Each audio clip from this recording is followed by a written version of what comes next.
Madam నమస్తే అండి. హ్మ్. ఏంటి నిన్న మనం చూసుకుంటే శాసనమండలిలో జరిగిన సన్నివేశాలు, ఒక పక్కన వైసీపీ నాయకులేమో అసలు మేము అడుగుతూ ఉంటే కూటమి నాయకులు మమ్మల్ని మాకు సరింగా టైం కేటాయించలేకపోతున్నారు. ఒక పక్కనేమో చర్చకి ఎంత సమయమైనా మేము ఉంటామని చెప్పి మాట్లాడుతున్నారు. ఒక పక్కన మేము మాట్లాడుతుంటే మమ్మల్ని మాట్లాడకుండా అడ్డుపడుతున్నారని చెప్పి వైసీపీ నాయకులందరూ మాట్లాడుతున్నారు. ఏంటి ఎలా చూడొచ్చు నిన్న జరిగిన శాసనమండలి సన్నివేశాల గురించి? రాష్ట్ర ప్రజలందరికీ నమస్కారం అండి. నిన్న జరిగిన సంఘటన అచ్చెన్నాయుడు గారు స్పీకర్ గారిని ఒక మాట అడిగారు. "మీరు క్రిస్టియన్ అండి" అని. "మేము కాదండి" అన్నాడు. ఆ మాటకి ఆయన వెంటనే ఆయన కిందకి దిగి ఆయన ఏమన్నాడు? "సరే అండి మీరు క్రిస్టియన్ కాకపోతే నన్ను క్షమించండి" అని శాసన మండలిలో అందరి ముందు వైసీపీ నాయకులు ఉన్న, కూటమి ప్రభుత్వం నాయకులు ఉన్న అందరి ముందు ఆ మాట చెప్పాడు.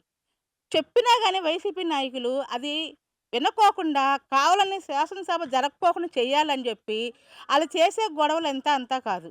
ఎందుకంటే వాళ్ళ తప్పు ఉంది. తప్పుంది గాబట్టి మేము తప్పు చేశామని అచ్చెన్నాయుడు గారు చెప్పినా గాని, మమ్మల్ని క్షమించండి అన్నా గాని వాళ్ళు గొడవ చేస్తున్నారంటే దానికి కారణం ఏంటండి? వాళ్ళ తప్పుని కప్పిపుచ్చుకోవటానికి కదా! అట్లాగే వాళ్ళు గవర్నమెంట్‌లో లడ్డూ గురించి చేశారు. ఆ లడ్డూ గురించి మనకు ఎవిడెన్స్ ఇవ్వమనండి. అసలు క్రిస్టియన్ అని నేను క్రిస్టియన్ కాదనో, లేతే హిందువు కాదనో జగన్‌మోహన్ రెడ్డిని చెప్పమనండి. అసలు ఆయన నోరిప్పమనండి. ఆయన ఏమి ఇప్పుకోకుండా, ఏమి చెయ్యకోకుండా, వచ్చి చేయాల్సిన పనులు గూడా చెయ్యకోకుండా, కావాలని శాసనసభని గందరగోళం చేయటాకి, వాళ్ళు మాటలు ఎక్కడ బయట పడతాయా అని, వాళ్ళు చేసే తప్పుడు పనులు ఎక్కడ బయట పడతాయా అని జెప్పి, వాళ్ళు చేసే అరాచకాలు ఎక్కడ బయట పడతాయా అని జెప్పి, వాళ్ళు చేసే గోల అంతా ఇంతా కాదు. అది ప్రజలు గమనిస్తానే ఉన్నారు. కానీ మీరు ఎంత గొడవ చేసినా, ఎంత అల్లరి చేసినా, ప్ర ప్రజలు మీ సంగతేంటో రేపు రాబోయే ఎలక్షన్‌లో చూస్తారు. అంటే 2014, 19లోనే తిరుమల తిరుపతి దేవస్థానంలో కల్తీ జరిగిందని చెప్పి వైసీపీ నాయకులు ఆరోపిస్తున్నారు మేడం. ఏంటి అసలు ఏం చెప్తారు మీరు నిజంగా దాని గురించి? ఇప్పుడు 2014 దీంట్లో జరిగిందని అంటున్నారు. ఇప్పుడు అయి చూపిచ్చండి. ఇప్పుడు మా మీరు మీరు 19లో ఎప్పుడో ఉన్నారు, వచ్చారు. వచ్చినప్పుడు మరి మేము చూపిస్తున్నాం కదా! అయి మీరు కాదని మీరు రుజువు చూపిచ్చండి. మీరు చేసేయన్ని తప్పుడు పనులు, తప్పుడు వ్యవహారాలు అయి కప్పిపుచ్చుకోవటానికే మాట్లాడుతున్నారు. ఇన్ని సంవత్సరాలు పుట్టి పెరిగిన తర్వాత తిరుపతి కొండ పైన ఇలాంటి అరాచకాలు, ఇలాంటి హిందూ సాంప్రదాయాన్ని అవమానించేలాగా ఎవ్వరు ఏ నాయకుడు చేయలే. ఏ పార్టీ చేయలే. కానీ మీరు చేశారు. ఎందుకు చేశారు మీరు? మీరు కేవలం మత ప్రచారం చేయటానికి ప్రజల హిందువుల మనోభావాలు దెబ్బతినేలాగా చెయ్యాలని మీరు చేస్తున్నారు తప్ప మా ప్రభుత్వం చంద్రబాబు గారు ఉన్నంత కాలం గూడాను ఇలాంటి అరాచకాలు ఏ రోజు జరగలేదు. కొండపైన ఎలాంటి అరాచకాలు జరుగుతున్నాయి మీకు తెలుసు గదా! మీకు తెలిసి గూడాను కప్పిపుచ్చుకుంటున్నారంటే తప్పు మీది. ప్రజలు గమనిస్తున్నాడు. దేవుడు గమనిస్తున్నాడు. రేపు రాబోయే రోజుల్లో గూడాను మీకు తగిన సాక్షి చేపిస్తాడు. అంటే వాళ్ళు మాట్లాడిన మాటలేంటంటే, చంద్రబాబు కావాలనే ఇందాపూర్ సంస్థతో టై అప్ అయిపోయి, హెరిటేజ్ ద్వారా నెయ్యి సరఫరా చేశారు. అందుకే కల్తీ జరిగిందని చెప్పి తీవ్ర ఆరోపణలు చేస్తున్నారు. ఏంటసలు? అలాగని మీ దగ్గర రుజువుందా? ఇప్పుడు హెరిటేజ్ ద్వారా టై అప్ అయ్యారన్న సంగతి మీకు తెలుసా? అది మీకు రుజువుందా? మీరేమన్నా సాక్ష్యాలు చూపిచ్చండి. రండి. సాక్ష్యాలు తీసుకొచ్చి చూపిచ్చి మీరు మాట్లాడండి. ఏదో మీ నోటికేదో వస్తుంది మీరు మాట్లాడుతున్నారు. ఆ చెత్త మాటలు మాట్లాడమాకండి. ఆ చెత్త యవ్వరాలు చేయకూడదు మీరు. మీకు కరెక్ట్‌గా మీ దగ్గర ఏమున్నాయో అది బయట పెట్టండి. మీ గవర్నమెంట్‌లోనే కల్తీ జరిగింది. అది అది సుప్రీం కోర్ట్ కూడా గ్ ఇది ఇచ్చింది. తీర్పిచ్చింది. మీరు కావాలని అది కప్పిపుచ్చుకోవటానికి మొన్న జరిగిన మన ఆయన ఆంబోతు బాబు ఆయన చేసిన అరాచకాలు కూడా ఏంటో తెలిసింది. ఇలాంటి తప్పులు మీరు ఎంత కప్పిపుచ్చుకున్నా గాని, ఎంత చేసినా గాని దేవుడు క్షమించడు. మీరు చేసేయే తప్పులు. ఆ తప్పులు మీరు ఎలా కప్పిపుచ్చుకుంటారు? ఇంకా మీకు సిగ్గు రావట్లేదు. 11 సీట్లతో గెలిసి మీకు ప్రతిపక్షం కూడా ఇవ్వకోకుండా ప్రతిపక్షం హోదా కూడా ఇవ్వకోకుండా చేస్తున్నారు, జరుగుతుందనంటే మీకు సిగ్గు శరం లేదింకా.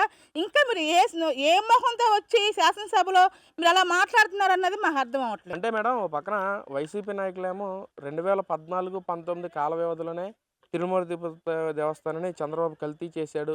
ప్రసాదాన్ని కల్తీ చేశారంటున్నారు. మరేంటి దాని గురించి అసలు మీ ఒపీనియన్ ఏంటి అసలు? ఇప్పుడు 2014 19లో మీరేగా ఉన్నారు. మీరొచ్చినా కల్తీ బయటకొచ్చిందిగా. మీరు ఏం పీకారు? పచ్చిగడ్డి ఏమన్నా పీకుతూ కూర్చున్నారా? అసలు మీరేం చేస్తున్నారు? అంటే ముఖ్యమంత్రి మాజీ ముఖ్యమంత్రి అప్పుడు క్రిస్టియన్ కాబట్టి మనకెందుకులే ఇలాంటియన్నీ వదిలేసేస్తే పోద్దని చెప్పి వదిలేసారా?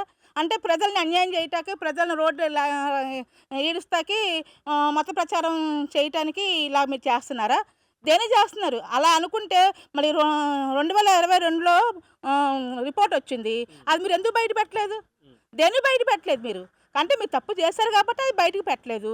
2024లో బయటకొచ్చింది మళ్ళీ అదే రిపోర్టు. చంద్రబాబు గారు బయట పెట్టారు. అది బయట పెడితే మీకు జీర్ణించుకోలేకపోతున్నారు.